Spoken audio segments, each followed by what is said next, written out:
বাংলাদেশের সঙ্গে ফারাক্কা জলচুক্তি নিয়ে নয়া বাধা না, এবার পথের কাটা পশ্চিমবঙ্গ নয়, বরং নতুন বাধা হয়ে দাঁড়িয়েছে বিহার। তাদের দাবি, বিহারের স্বার্থ ক্ষুণ্ণ করে কিছুতেই ফারাক্কা জলচুক্তি করা যাবে না। এবার কোন পথে এগোবে কেন্দ্র? 1996 সালের 12ই ডিসেম্বর ভারত ও প্রতিবেশী বাংলাদেশের মধ্যে ফারাক্কা জলচুক্তি হয়েছিল। এই চুক্তির মেয়াদ ছিল 30 বছর। চলতি বছরের ডিসেম্বর মাসের 12 তারিখে ফারাক্কা জলচুক্তির মেয়াদ শেষ হচ্ছে। তার আগে ভারত বাংলাদেশ দুই দেশের তরফে চুক্তি পুনর্নবীকরণের প্রক্রিয়া শুরু করা হবে।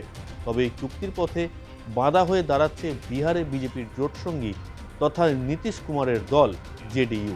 তাদের দাবি, বিহারের স্বার্থ ক্ষুণ্ণ করে বাংলাদেশের সঙ্গে ফারাক্কা জলচুক্তি করা যাবে না। সংসদে এই দাবি তুলেছেন জেডিইউর রাজ্যসভার দলনেতা সঞ্জয় কুমার ঝা।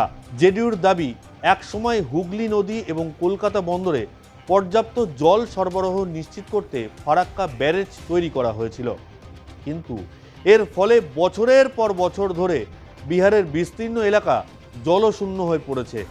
প্রভাব পড়েছে কৃষিতে।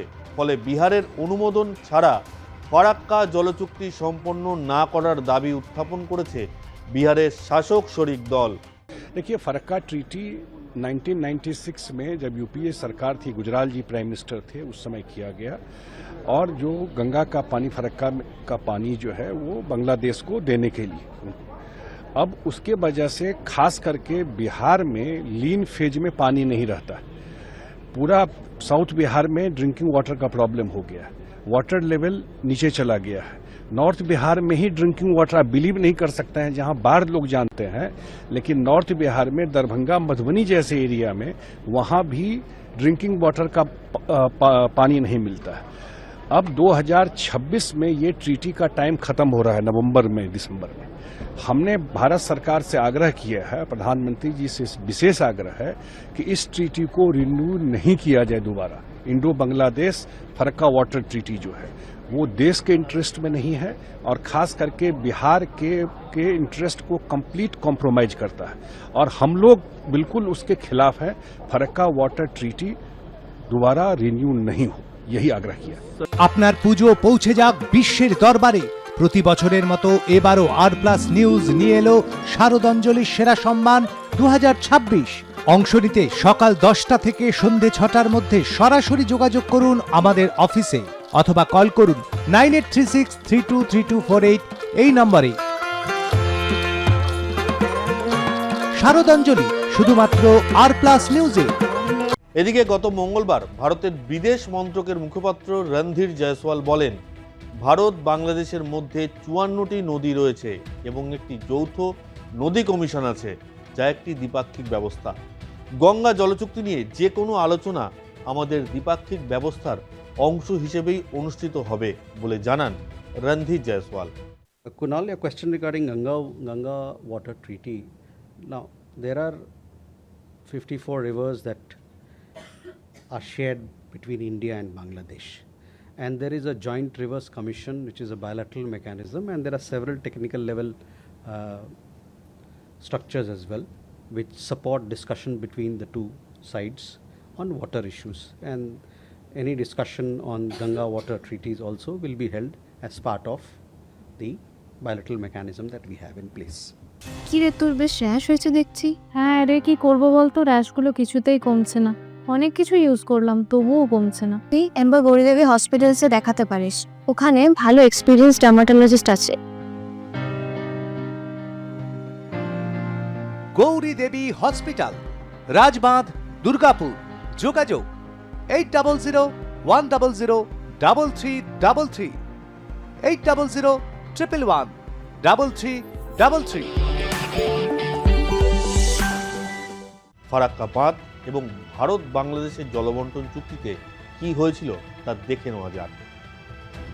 ফারাক্কা বাঁধ গঙ্গা নদীর ওপর অবস্থিত পশ্চিমবঙ্গের মালদা ও মুর্শিদাবাদে একটি বাঁধ। 1961 সালে এই বাঁধ নির্মাণের কাজ শুরু হয়, শেষ হয় 1975 সালে।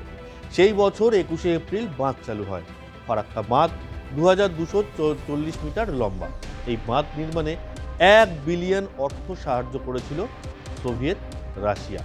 50 ও 60-এর দশকে কলকাতা বন্দরের কাছে হুগলি নদীতে পলি জমা একটা বড় সমস্যা হয়ে দাঁড়ায়। এই পলি পরিষ্কার করার জন্য ফারাক্কা বাঁধ তৈরি হয়।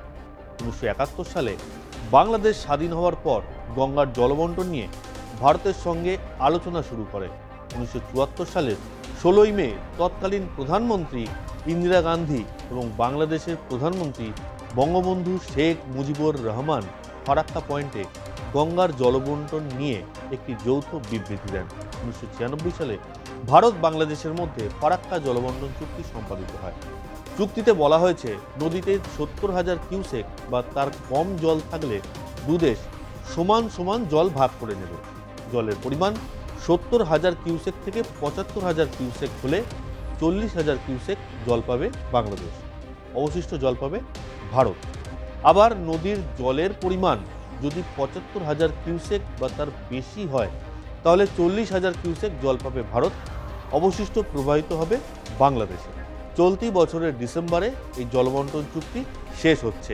ইতিমধ্যেই বহুবার বাংলাদেশ জল পায় না বলে অভিযোগ জানিয়েছে। তাদের পদ্মা নদী নাকি শুকিয়ে যাচ্ছে, মূলত এই অভিযোগ তুলেছে তারা। এখন দেখার বিষয় জোট সঙ্গীর আপত্তি উড়িয়ে কত তাড়াতাড়ি দুদেশের মধ্যে জলবন্টন চুক্তি কার্যকর করার কথা ভাববে কেন্দ্রীয় সরকার।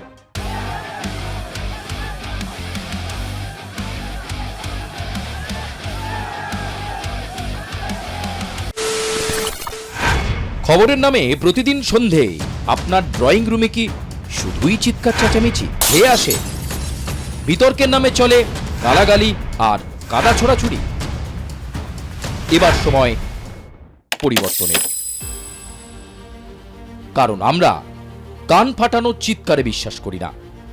আমরা বিশ্বাস করি খবরের সত্যতায়। আমরা কোনো পক্ষের হয়ে গলা ফাটাই না, আমরা সাধারণ মানুষের হয়ে প্রশ্ন তুলি। চিৎকার নয়, শুধু খবর হবে যেখানে বিতর্ক আছে কিন্তু কুৎসিত ঝগড়া নেই। সঠিক তথ্য, বিশ্বস্ত খবর। নজর রাখুন আর প্লাস নিউজে।